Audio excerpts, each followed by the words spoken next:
The goal of this video is to introduce you to the Election Infrastructure Assessment Tool, also known as EIAT. CIS developed this tool to help you perform a security self-assessment on your election infrastructure. To start using this tool, you will need to register for an account. Start by opening a browser and going to electionsecurity.cisecurity.org. Under the box to log in, there is a link that says Register Now.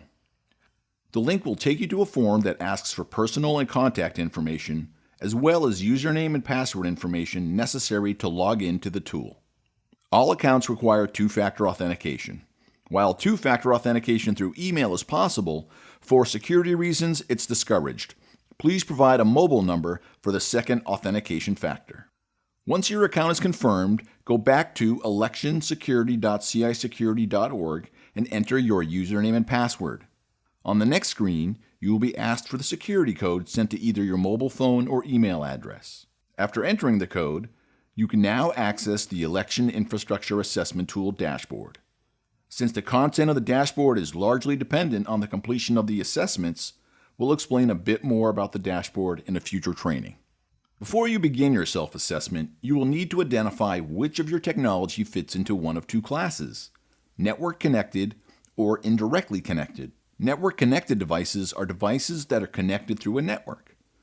Indirectly connected devices are not connected to a network, but they may exchange information with other devices that are. Consult Part 2 of A Handbook for Elections Infrastructure Security for help determining the network connectedness class each of your election components belongs in. It is also a good idea to engage your election IT director or county IT director early in the assessment process, as their input and participation will be crucial for successful implementation. Once you have identified your components and their network connectedness class, you can start the self-assessment. Let's start by clicking Devices in the menu on the left or the similarly named button in the middle of the screen. On this page, you'll notice there are a number of assessments with which we can interact. Let's look at the first one. Whitelist which IPs can access the device. Under this heading, you'll notice that each best practice assessment is broken into different aspects of the election system: voter registration, election management systems, poll books, vote capture, vote tabulation, and results publishing. For each of these systems, you can select whether an agency or department has no policy, an informal policy, a partial written policy, or a fully approved policy on whitelisting IP addresses for your device access. However, having a policy is only the first step. Under the Status column, you can specify whether the best practice has been partially implemented, implemented in some components, fully implemented, or potentially not implemented at all. Depending on the best practice, it's possible that certain systems are not applicable for a given assessment.